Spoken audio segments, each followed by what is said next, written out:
Buenos dias, all. RGT85 here. Hope everyone is having a great day. I'm still cleaning the feces left on my Nintendo Switch from Amber Heard. I don't know why I made that video, but it made me laugh, and that's all I care about. And I also have a pimple up here. Kind of hurts.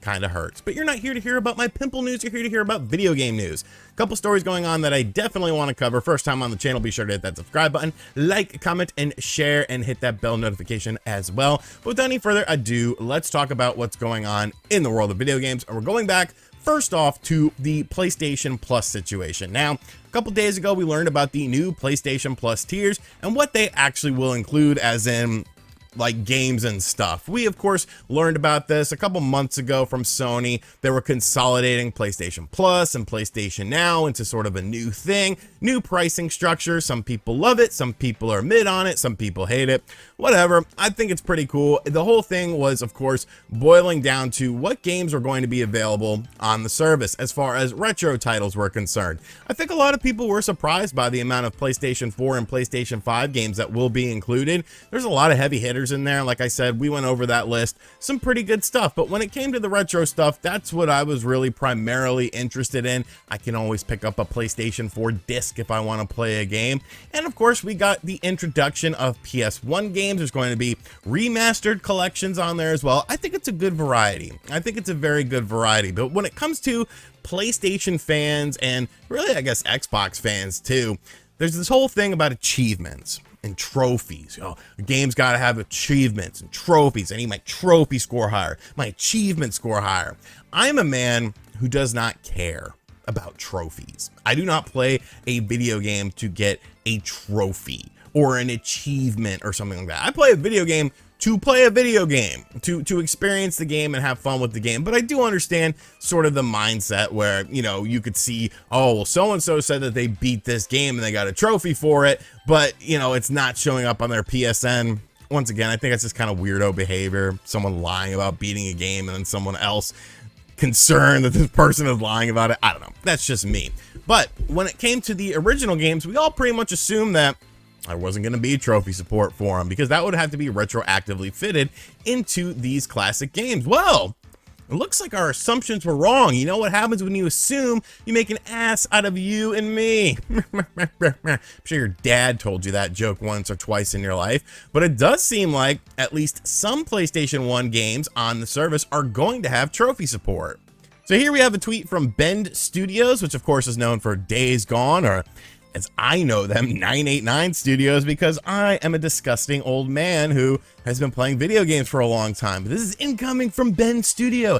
Agency intel reports that the Siphon Filter will include trophies when it arrives on the all-new PlayStation Plus. You can see here, an explosive start. And yes, you can platinum the game too. So people are very excited about this. You know, Siphon Filter 1, it's not really a great game. I mean, at the time it was pretty fun, but it wasn't, you know, going back and playing it, I'm sure it's going to be very difficult. At least Siphon Filter 2 and 3 were a bit easier on the eyes and a bit better to play, at least in my opinion. I don't know. Maybe there's people that love the gameplay of Silent Hill 1. But this is a very interesting story because now you can assume, I guess, that some games will be retroly fitted with, of course, trophies. And that's a big deal for a lot of people. Like I said, I'm not a trophy hunter. I don't give a shit about them. But I do know that there are a lot of people that do care about things like trophies because that's something that they just sort of latch onto. And I mean, that's cool. It's just not me. Now, will this be available in all PlayStation 1 games? I assume no.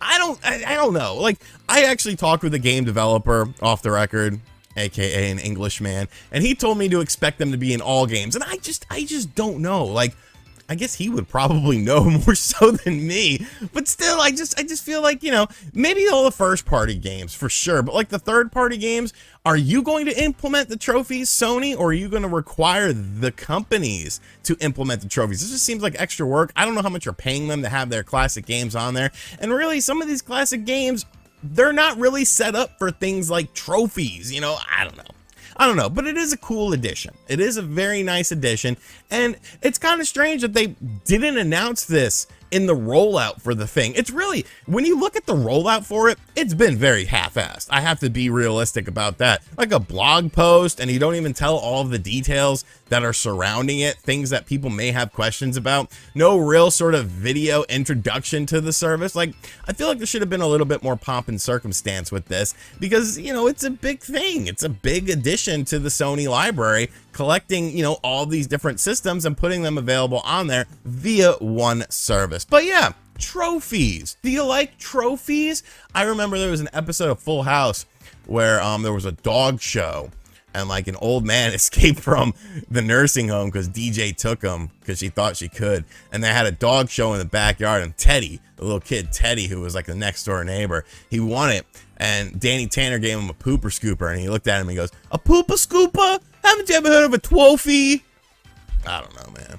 And finally, yesterday we had a new game added to the Nintendo Switch Online service at like 9 p.m. Eastern time. And I'm an idiot, and in my Amber Heard video from yesterday, I thought yesterday was the 20th, because that's when this game was supposed to come out, Kirby 64. So I thought I was gonna play that game in the morning, and then it didn't come out. And then I was like, why isn't it out? But it's not even the 20th, but it ended up coming out on the 19th anyways, because I guess they released them via Japan time. I don't know. God forbid Nintendo gives you a roadmap, a concrete roadmap on when you can do stuff. They just give you a random date, and then they're like, hey, you know what? The 20th?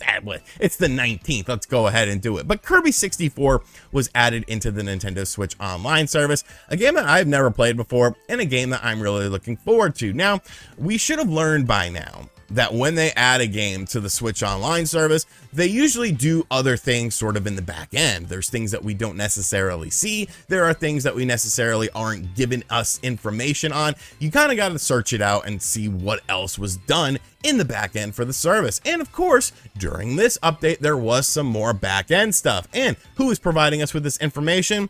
If you've watched any of my videos on this sort of stuff before, you should know who the source of this information is. It is good old Oatmeal Dome over on Twitter. So yes, Kirby 64 was added into it, but a lot of people were wondering, well, is there anything else going on? And there surprisingly is. So I want to talk about this very quickly. All right, so here's Oatmeal Dome over on Twitter. I suggest you follow him. Really good stuff here.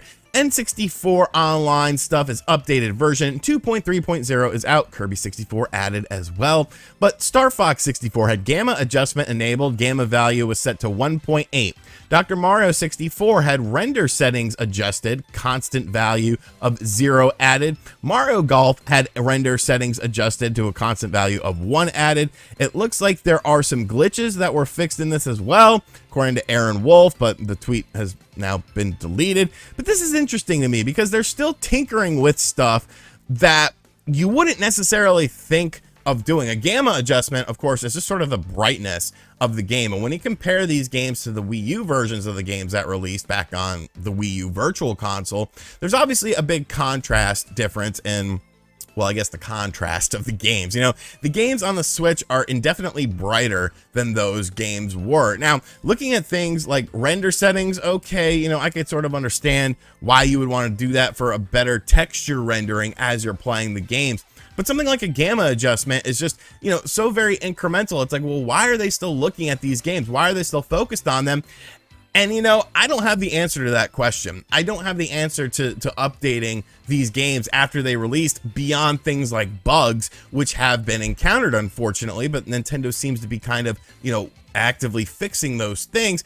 But it is very interesting because it seems like they're taking this service like way more serious than I think anyone thought that they would be doing with this. Like, going back to what we just talked about with PlayStation Plus, I can't imagine developers constantly tinkering with the old games that they release, like the aforementioned Siphon Filter. Like, I don't see them going in and fixing a render setting or a, you know, a gamma adjustment for these games and fixing things that aren't a huge deal. You know, of course, fixing things like bugs, that's a different story, but just fixing graphical output options, I don't know. Like, that's actually very impressive to me. That's very impressive.